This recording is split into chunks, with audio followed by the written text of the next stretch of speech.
श्रीगुरवे नमः। शङ्करं शङ्कराचार्यं केशवं बादरायणं सूत्रभारतौ वन्दे भगवन्तौ पुनः पुनः। जयांते स्मरणं होय सफलज्ञानचे अधिकार तेच वंदो श्रीचरण श्रीगुरूंचे तेच नमस्कार।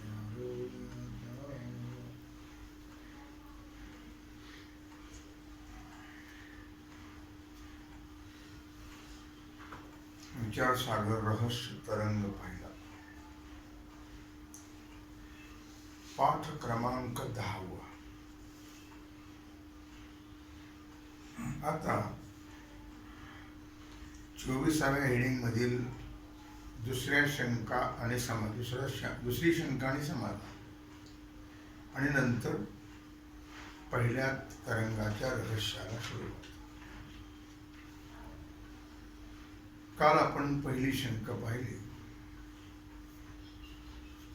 की प्रयोजनाच्या सिद्धीविषयी 2 शंका म्हटल्याने समाधान। त्यातली पहिली शंका,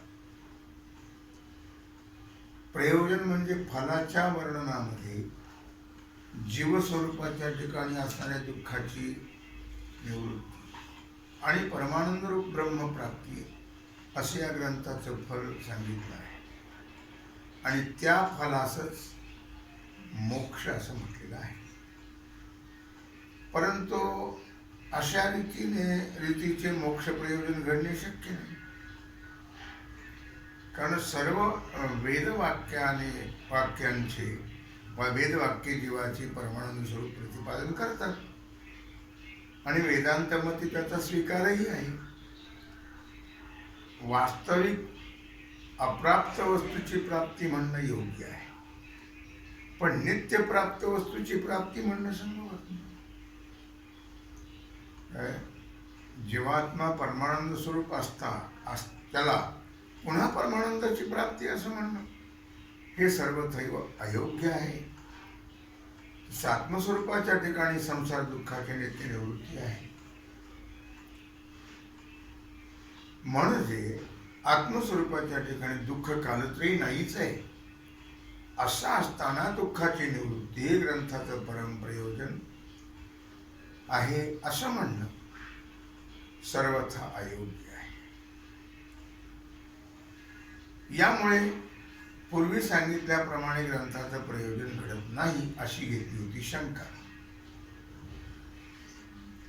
मग त्याचं समाधान सांगितलं किंवा विचार केला तर पूर्वी सांगितलेले ग्रंथाचं प्रयोजन सिद्ध आहे, तुम्ही सिद्ध नाही कसं काय म्हणता? कारण लोकांमध्ये प्राप्त असलेल्या वस्तूबद्दल अप्राप्तीचा म्हणजे ती वस्तू नष्ट झाल्याचा भ्रम होतो आणि भ्रमनिवृत्ती न झाल्यानंतर पुन्हा वस्तू त्या ठिकाणी प्राप्तीचा व्यवहार होतो, प्राप्त असणाऱ्या वस्तूच्या ठिकाणी। मग त्याच्याकरता आपण हातातल्या सुवर्ण कंकणाचं उदाहरण दिलं होतं। या हातात कंकण आहे, पण त्याला भ्रम झाला की कंकण कुठेतरी मी विसरून गेलो, हरवलं माझं। मग माझं कंकण मिळालं का, कंकण मिळालं का असा विचारू लागला तो। पण एकाने सांगितलं, अरे बाबा तुझ्याच हातात तुझं कंकण आहे? हो सापडलं म्हणजे हरवलं होतं का? नाही हरवलं, आता भ्रम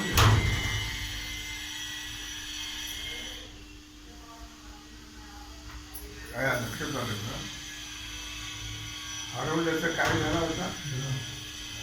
भ्रम झाला होता।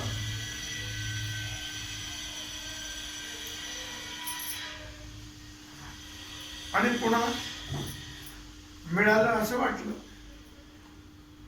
म्हणजे प्राप्त वस्तूची प्राप्ती घडते भ्रमामुळे अशी शंका घेतली। आणि शंकेचं समाधान सांगितलं, जरी प्राप्त असेल तरी भ्रमामुळे सापडल्याचे आणि वाटतं मिळालं म्हणून। त्याप्रमाणे जरी की तुम्ही म्हणता हे प्रयोजन सिद्ध होत नाही, कारण आत्मस्वरूपाच्या ठिकाणी दुःख तर कालत्रयी नाही, मग असं असताना दुःखाची निवृत्ती या ग्रंथाचं प्रयोजन आहे म्हणणे सर्वथा अयोग्य आहे. तर म्हणून सांगितलं की परमानंद वेदांत शास्त्राने व सांगितलेला आचार्य कृपेने प्राप्त झाला असता त्यांच्या म्हणण्याचा अभिप्राय असा की आमचा आत्मा परमानंद स्वरूप होता, परंतु परमानंद रूपाने आत्म्याचं आम्हाला भान नव्हतं, म्हणून परमात्मानंद अप्राप्त म्हणजे असून न मिळाल्यासारखा होता. आता आचार्यद्वारा म्हणजे सद्गुरूंच्या द्वारा वेदांत श्रवणाने अंतःकरणामध्ये परमानंदाची प्राप्ती झाली. या प्रकारे प्राप्त पदार्थाच्या ठिकाणी भ्रमनिवृत्तीनंतर पुन्हा प्राप्तीचा व्यवहार होतो. तसंच आत्म्याच्या ठिकाणी नित्य निवृत्त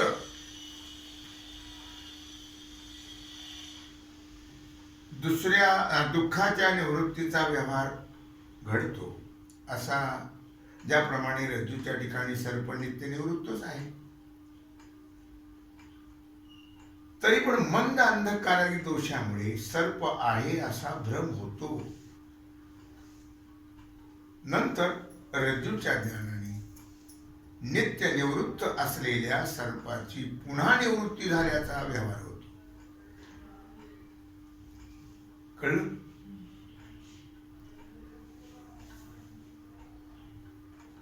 अगोदर काय म्हटलं की मंद अंधकार दोषामुळे सर्प आहे, दोरी यथार्थ न कळल्यामुळे भ्रम झाला, आणि नंतर रज्जूचं ज्ञान झाल्यानंतर सर्प नाही असं तो भ्रमनिवृत्त झाला. मग रज्जू कळल्यानंतर त्याप्रमाणे आत्म्याच्या ठिकाणी संसार दुःख नित्य निवृत्त असूनही आत्मज्ञानाने निवृत्तीचा व्यवहार घडतो. प्राप्ताच्या प्राप्तीचा आणि नित्य निवृत्तीच्या निवृत्तीचा व्यवहार घडण्याला मध्यंतरी भ्रम असावा लागतो. हे या समाधानाचं रहस्य आहे. आणि म्हणून नित्य प्राप्त जो परमानंद, पण आपलं स्वरूपच आहे परमानंद, व नित्य निवृत्त जो संसार त्याची निवृत्ती हे ग्रंथाचं परम प्रयोजन सिद्ध आहे. फल पुन्हा आणखी शंका घेतली दुसरी, किंवा मोक्ष स्वरूपामध्ये कारणसहित जगन निवृत्ती आणि परमानंद प्राप्ती असे दोन अंश आहेत मोक्ष स्वरूपात. त्यामध्ये निवृत्ती म्हणजे नाश, तो अभाव रूप आहे. नाश म्हणजे नाहीच. आणि परमानंद प्राप्ती ही भावरूप आहेच. यावरून तुमचं प्रयोजन म्हणजे फल जो मोक्ष तो भाव आणि अभावरूप झाला. मग पण भावाभाव हे विरोधी धर्म एका ठिकाणी एकाच काळी राहणं शक्य नाही, राहत नाही ते. म्हणून ग्रंथाचं प्रयोजन सिद्ध होत नाही. समाधान सांगतात हे म्हणणे बरोबर नाही. कारण अज्ञान आणि अज्ञानकार्य जगत, कळलं? अज्ञान आणि जगत अज्ञानाचं कार्य आहे. ब्रह्मावर अध्यस्त आहे. अध्यस्त म्हणजे कल्पित. आणि अध्यस्त पदार्थाची निवृत्ती अधिष्ठान ब्रह्मरूप आहे. कारण अधिष्ठान ब्रह्म आहे. जशी कल्पित सर्पाची निवृत्ती रज्जुरूप असते, तशी सर्व कल्पित पदार्थाची निवृत्ती अधिष्ठान रूप असते. याकरता सर्व दुःखाची निवृत्ती अधिष्ठान ब्रह्मरूप आहे. कारण सर्व अनर्थाचं स्थान हे जगत आणि त्याचं अधिष्ठान ब्रह्म असो ते भावरूप आहे. ब्रह्म हे भावरूप आहे. म्हणून कारण सह वर्तमान जगन निवृत्ती भावरूपच आहे. यावरून केवळ भावरूप मोक्ष आहे हे सिद्ध झालं. भाव अभाव रूप नाही, भावरूपच आहे. आता अशा प्रकारे हा पहिला तरंग संपला. आता पहिल्या तरंगाचं रहस्य लक्षात आलं. मोक्ष कसा आहे? भावरूप आहे,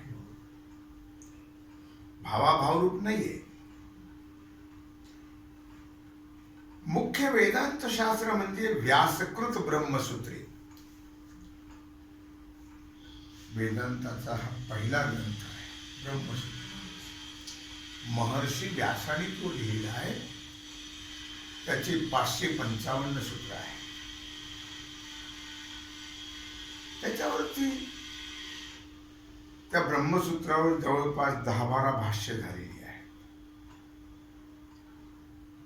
त्यापैकी श्री शंकराचार्य, श्री रामानुजाचार्य, श्री मध्वाचार्य, श्री वल्लभाचार्य यांची भाष्य प्रसिद्ध आहेत आणि त्यांचे संप्रदायही चालू आहेत सध्या. बाकी निंबार्क, विज्ञान भिक्षू यांची भाष्य प्रचलित नाही. आद्यगुरु श्री शंकराचार्यांनी आपल्या भाष्यामध्ये अथातो ब्रह्मजिज्ञासा या सूत्रावरून अनुबंध चतुष्टय सांगण्याची जी सरणी घातलेली आहे, रीत, अथातो ब्रह्मजिज्ञासा, याचा अर्थ असा आहे की आता म्हणजे आता, आता म्हणजे आता, आता म्हणजे केव्हा? आता म्हणजे सर्व साधने झाल्यानंतर. सर्व साधने संपली आता, नंतर अथातो ब्रह्मजिज्ञासा. या सूत्रावरून अनुबंध चतुष्टय सांगण्याची जी सरणी घातली आहे आद्यगुरु शंकराचार्य, त्याचप्रमाणे मूळ विचार सागरकर्त्यांनी या पहिल्या तरंगामध्ये आरंभी अनुबंध चतुष्टयाचं वर्णन केलं. अधिकारी, विषय, प्रयोजन आणि संबंध. अनुबंध चतुष्टय वर्णन करते वेळी ज्यावेळी अनुबंधाचं वर्णन केलं चतुष्टयाचं, त्यावेळी अधिकार्याचं लक्षण सांगतानाच ज्ञान साधनांचाही विचार केलेला आहे. ज्ञान साधने किती आहेत? 8. किती आहेत? 8 आहे. विवेक, वैराग्य, समाधी, संपत्ती आणि मुमुक्षुता. त्याचप्रमाणे दुसरी 4 श्रवण, मनन, निधिध्यासन आणि तत्वं पदार्थ शोध. ही आहेत ज्ञान साधने. यांचाही विचार केलेला आहे. या रहस्यामध्ये रहस्याचा अर्थ आहे गुढार्थ किंवा तात्पर्य. लक्षामध्ये या रहस्यामध्ये प्रथम प्रतिज्ञेप्रमाणे सर्व अनुबंध सांगून अधिकारी सांगितलं. अधिकाऱ्याच्या वर्णनामध्ये सर्व साधनं सांगितली अधिकाराच्या वर्णनात. विवेक, वैराग्य, क्षमा, झेडक, मुमुक्षुता हे 4 साधनं सांगितली. त्यानंतर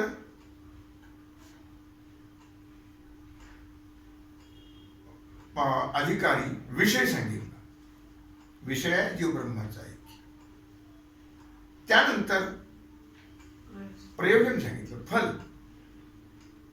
अत्यंत दुःखाची निवृत्ती आणि परमानंद स्वरूप ब्रह्मस्वरूपी किंवा मोक्षाची प्राप्ती आणि मुमुक्षुता सांगितली.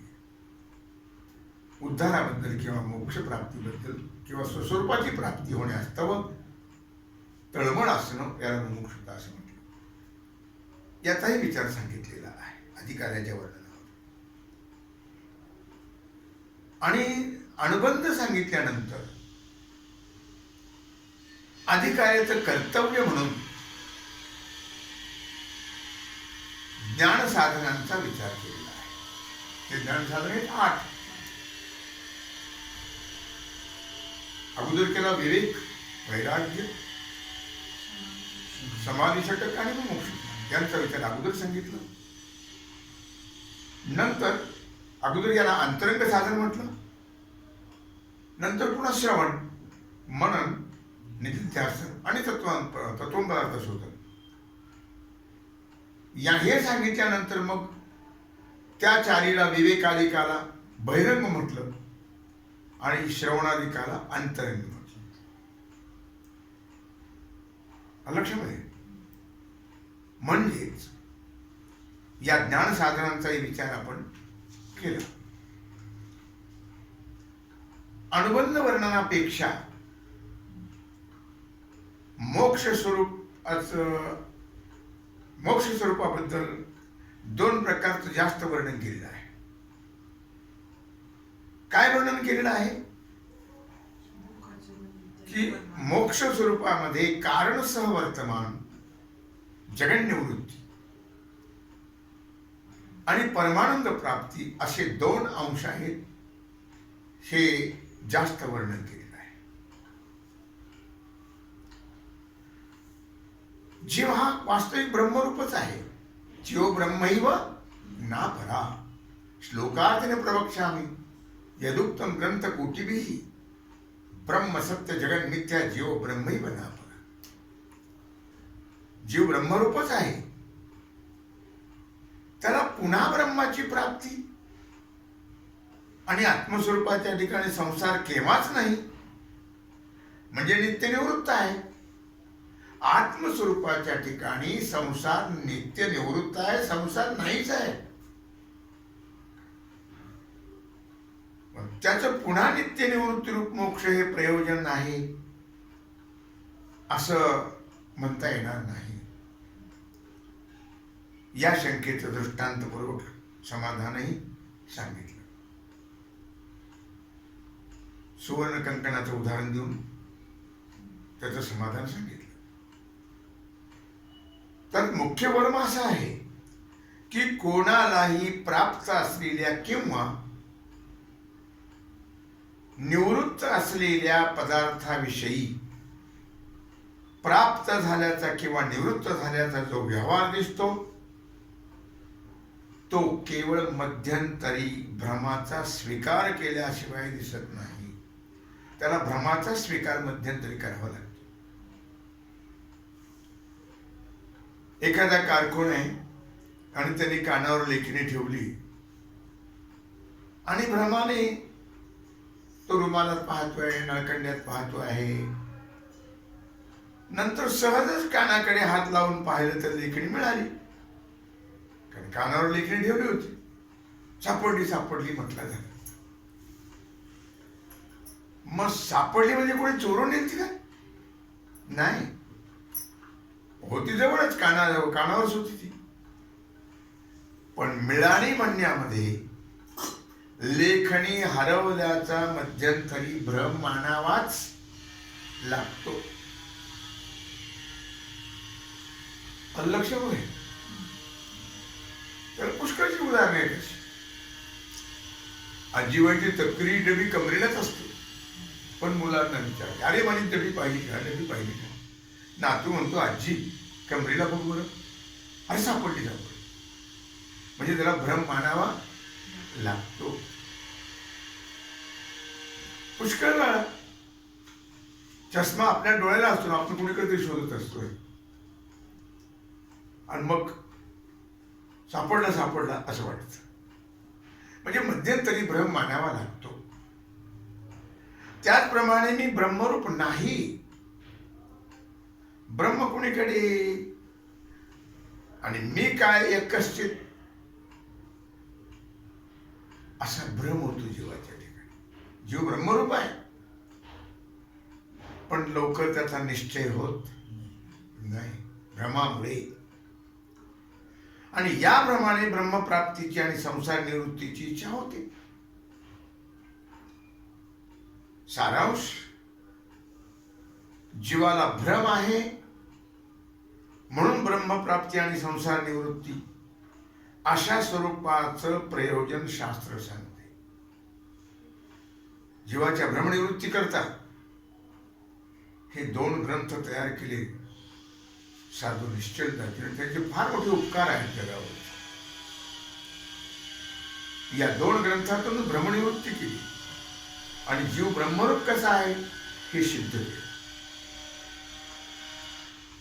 अर्थातच जीवाच्या ठिकाणी भ्रम आहे म्हणून ब्रह्मप्राप्ती आणि संसार निवृत्ती अशा स्वरूपाचं प्रयोजन शास्त्र सांगते. प्रयोजन म्हणजे फल.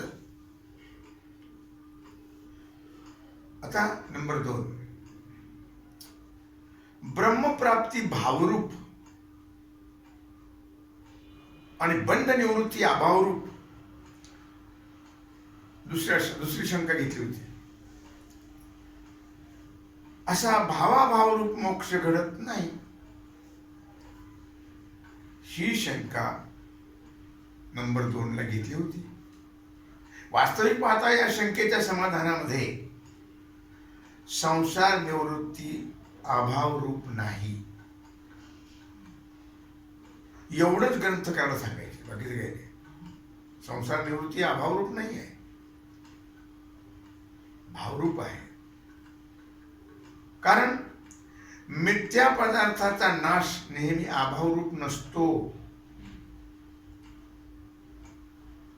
जसं कसा नसतो तर रज्जूच्या ठिकाणी सर्प मिथ्या आहे का नाही,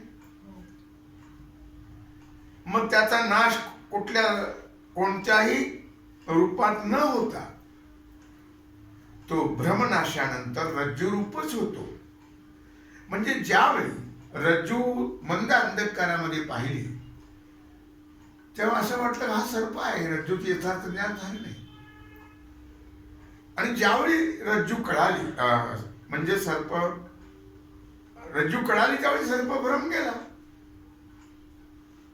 कळलं. मग भ्रांती नाशानंतर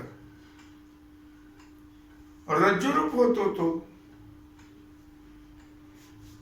कोण? सर्प, मिथ्या सर्प. कारण नेहमी कल्पित वस्तू ही अधिष्ठान रूपच असते असा सिद्धांत आहे. म्हणजे कल्पित पदार्थाचा नाश अधिष्ठान रूपच असतो. म्हणून मोक्ष हा केवळ भावरूप आहे, भावाभावरूप नाही. या 2 गोष्टी अनुबंधापेक्षा जास्त आहेत. मोक्ष स्वरूपामध्ये कारणसह वर्तमान जगन्निवृत्ती आणि परमानंद प्राप्ती असे हे 2 अंश जास्त आहेत. नवीन जो ग्रंथ वाचणारा असेल त्याला सुरुवातीलाच हे समजणं कठीण आहे, अवघड.